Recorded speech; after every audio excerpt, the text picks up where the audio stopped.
Easter, my friends, is the true salvation of the human race. It's the salvation of our whole world. And we all know this Easter, our world needs salvation. The resurrection of Jesus Christ has reversed our natural destiny, which is to die. Christ's resurrection is a new beginning. It's a new beginning for everything. Through Easter, we are renewed and we become clean. We become free from illness and the impacts of sin. And we become innocent. We become like newborn children. The resurrection of Jesus Christ brings about a total renewal of creation. Like after the great flood with Noah, creation began again based upon goodness and faithfulness to God. So too at Easter, all of creation is given the chance to begin again, to turn back the clock to the way God intended us to be in our original perfection, our original dignity as being created in the image and the likeness of God. Our world, our country, our city, and even our church, we need an exodus, a new experience of escaping captivity. Not just a superficial adjustment in our everyday lives, but we need a spiritual and we need a moral conversion of the whole world that will bring about the formation of a new and free global humanity. Our state and most parts of the world, you might have noticed in the last few weeks, have become in essence a police state.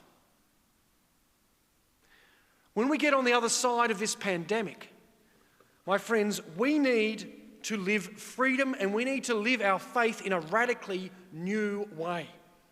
Faith is not something to be hidden away. And the message of Easter is not just a quiet, personal experience of God that's not essential in our life. Nor is it something that we should be ashamed of because some journalist or some politician claims it's not essential. But the reality of Easter is that the Christian faith is bold, it is public, and it is an earth-shattering experience of God who has come amongst us to renew us in the way God intends creation to be. Easter changes everything. Jesus Christ changes everything. Not just in the past. Jesus Christ is changing everything now. And we're called to allow Jesus Christ to change us and to change all our world. We began our Easter Triduum celebration on Holy Thursday with Jesus sharing a meal with friends. And then we moved our reflection to Jesus encountering religious leaders, civil leaders, the general public. And then we went to the cross with Christ. Last night at our Easter Vigil, we began in darkness, recognizing that our world is in darkness, but we need the light, and that Jesus Christ is the light that gives guidance, that gives clarity, that gives truth in the midst of the darkness of our world. Today we encounter the risen Jesus. And we encounter Mary Magdalene and some of the women coming to the tomb to encounter the risen Jesus. The women are greeted and immediately they embrace Jesus. We're told that Mary falls at the feet of Jesus and then they believe. As the Jewish people were brought out of slavery in Egypt and then sent on a journey towards the promised land, so we all need an escape and a new direction for everything.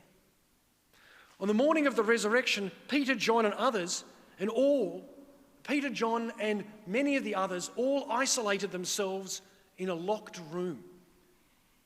But Jesus then comes to them on the day of the resurrection, comes to them in their isolation to give them new life and new confidence.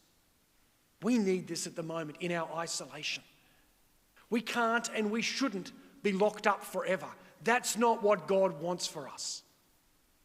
The priorities of our world, our church, and our hearts need to change from this new status quo of power, fear, and control that is starting to develop throughout our state and our world. And this needs to be replaced with the new life of Jesus Christ, with youthfulness, with joy, with service and faith, with forgiveness, with spontaneity, with peace and love. That's a lot of things, but there are a lot of things that need to change. And Jesus Christ allows for this change. Our world needs a revolution. And I'm not speaking politically today.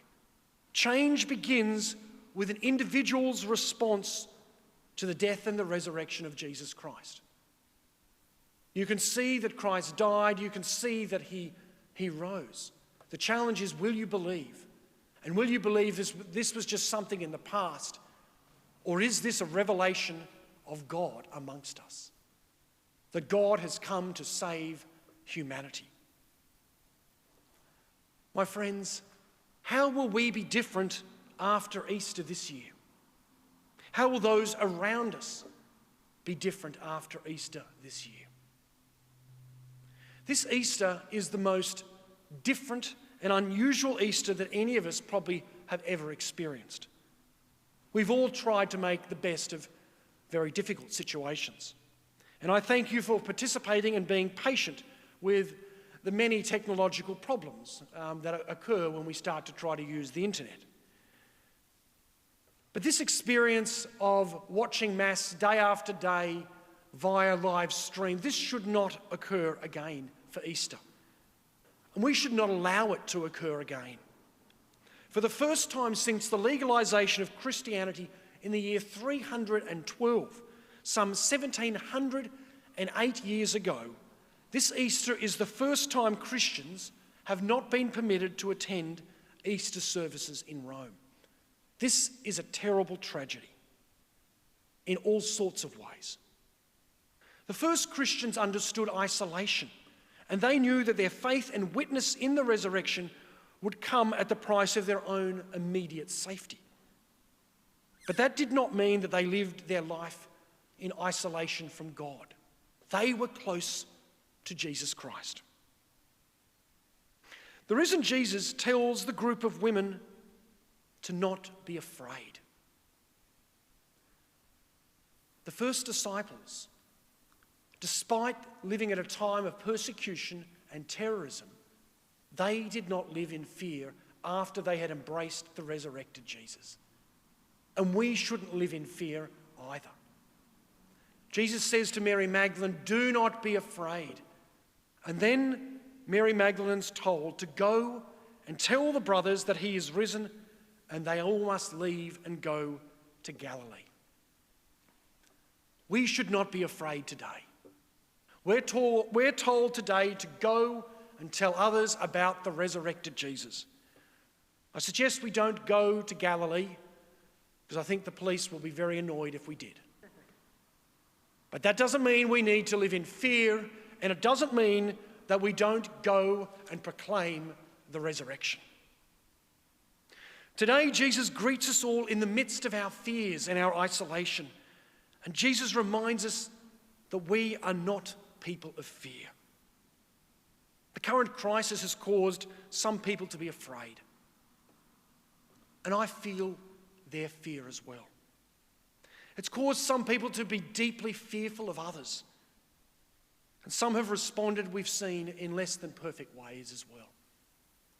Some of these people might have even been us. It might have been people we know.